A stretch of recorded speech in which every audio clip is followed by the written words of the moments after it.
Thank you. Thank you, Mr. President. Thank you, Dr. Biden, for agreeing to have this conversation. The Hispanic audience will be very grateful to hear directly from both of you. So thank you very much. Thanks. We are here at this food bank in Houston, and food banks have been the source of, for many affected by the pandemic, and the only way they have to bring food to their tables, to bring food to their families. Mr. President, you promised a check for the families that are in need of that financial help. When exactly are going to receive the $1,400 check? And for undocumented immigrants that are not going to receive this relief, do you have any plans to help them? Well, two things. One, I can't guarantee when the check will come because the Congress has to pass it. So I'm waiting for the House of Representatives to vote on my package, as well as the Senate to vote on. But I expect that they'll be getting within a couple weeks after the bill is passed in the House and Senate that I can sign, that I expect they'll be getting a check for $1,400 shortly after that, meaning within a couple weeks after that. So it could be another 3 weeks or so before someone would get a check. And to help the undocumented immigrants that are, many of them, essential workers that are not going to receive this relief, do you have any plans for them? Well, I do. Number one, I want to make sure they all are able to get vaccinated, and so they're protected from COVID. Without the ICE or anyone else interfering, they should not show up, should not be arrested for showing up, for being able to get a vaccination. We also making sure that they're going to be able to have enough food.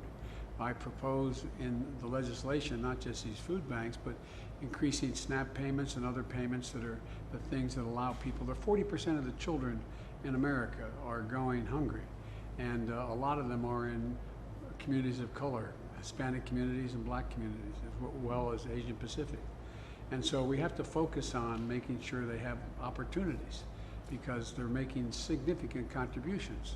Look at all the number of people who are engaged in dealing with the pandemic who happen to be children who are dreamers. There's thousands of them. So I've been focusing on what we do to keep families together and to treat people humanely while they're here, particularly the people who are helping everyone else stay around and alive. The vaccination process is going well. More than 50 million people have received the vaccine. But you also mentioned the Black community and the Hispanic community and how badly have been they affected by this pandemic. They are, just a few of them have been vaccinated compared to the big population. Some of them don't believe or are afraid of the vaccine. Can you guarantee that those communities affected are going to receive the vaccine, and can you assure them that it's safe to be vaccinated? I can assure them it's safe, number one. And I can assure them I'm doing everything to make it possible to make it easier for them to get access to the vaccine. For making sure to have mobile units going to communities. We're going from here to look at a site that's a major stadium that's in a mixed area, so they can get in an automobile and drive and walk, drive through and get the vaccination. Get the vaccination if it's available to you, but I promise you. That's why, for example, I provided for community health centers to have direct access federally to vaccinations. That's why I provided for literally thousands more of vaccinators. We had to increase the supply of vaccine, plus we had to get a lot of people who were not available up to now to come and put the vaccination in someone's arm. And we're focusing on communities that have been left behind, including rural communities as well as inner city and communities that don't have, look, if you're a 65-year-old woman living alone and you want to get in line to get a vaccine at the local pharmacy, you may be 3 miles away and have no way to get there.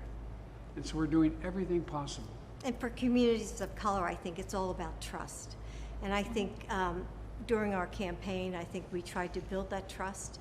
And when we were elected, and we're trying to get out the information through the churches and through the leaders in the Hispanic communities and in the African American communities, that it is safe and that you have to believe in the science. And that's why we we go to their leaders, and also we have, and Dr. Fauci. I mean, it's all based on science. And that's why we're with you. Dr. Biden, you are an educator. Do you think it's time for kids to go back to Absolutely. to schools? Like, Absolutely. basically? I'm a teacher, I'm teaching now, and no one wants to be in the classroom more than the teachers do, and then their parents, and then the children. So we've got to get them back, but we have to get them back safely. But Well, will we the can't- teachers have any, excuse me, Mr. President, go ahead. No, but there's a way to do that. That's why in this act this legislation I have submitted provides for the means to open those schools, particularly schools from kindergarten through 8th grade. Number one, we can get those open quickly. All we need to do is provide the help for the schools for sanitation, for smaller class sizes, for example, everything from bus drivers to the sanitation workers in the schools. And so we can do that, and we can do it now. And those educators should be prioritized. That's important. Mr. President, in the 5 weeks you've been in office, you have been taking many actions to revert Trump administration's anti-immigration policy. But today, the Washington Post reports that your administration has plans to open tents at Del Rio, a town close to the border. Can you confirm that? Well, what I can confirm is there's over 70, right now there's thousands of immigrants, thousands of unaccompanied children coming across the border. We've been able to place a significant number of them in licensed facilities throughout the country, shelters throughout the country. But what happened is, in Texas, they opened up one that was a former one used in the administration, the last administration. Our hope and expectation is that won't stay open very long, that we'll be able to provide for every kid who comes across the border safely to be housed in a facility that's licensed. And what we're trying to do, and we have literally hundreds of people doing it now, connect them with families in this country. Get them to the families that they came to see or they're looking for. And we've already connected thousands of them for that way. And so that's our hope, is to unite these children with families while they wait to have a hearing. And this administration is doing it in a humane way. And that's really important. I mean, we want to make sure that these children are safe, that they get mental health services, they get physical health services, they get education. So we are really concerned about these children. For how long is the administration planning to have the kids in these facilities? Not only the tents that you mentioned, Mr. President, but also the other facilities that look like portable containers, or I don't know how can you call them, but really brings bad memories from the kids in cages. And how is it different from? Well, it's much different in terms of we have people there helping them. We have people that are in those facilities taking care of them. But my hope is they all are able to get out. All are able to get into licensed facilities and or be united with family members here in the United States. On other topic, I wanted to ask you about the U.S. intelligence reports on Jamal Khashoggi's assassination. Yes. And I wanted to ask you, how far are you willing to go to press Prince bin Salman in Saudi Arabia to comply with human rights? I spoke yesterday with the king, not the prince. Made it clear to him that the rules are changing, and we're going to be announcing significant changes today and on Monday. We are going to hold them accountable for human rights abuses, and we're going to make sure that they, in fact, and if they want to deal with us, they have to deal with it in a way where human rights abuses are dealt with. And we're trying to do that across the world, but particularly here.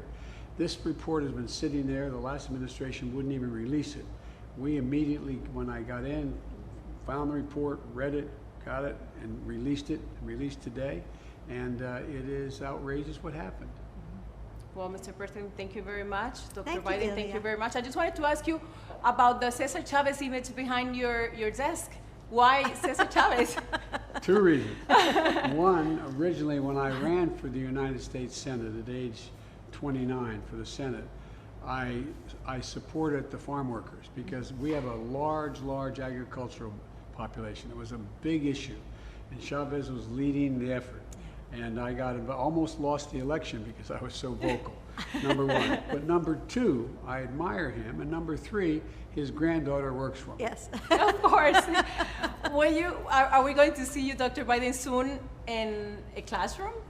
Well, I'm already teaching virtually. So I've been teaching since January, and when the schools reopen, I'm going to be there. Well, thank you. Thank you to Thanks. both of you Thank for you. this conversation with Univision. Thank you so much. Thanks.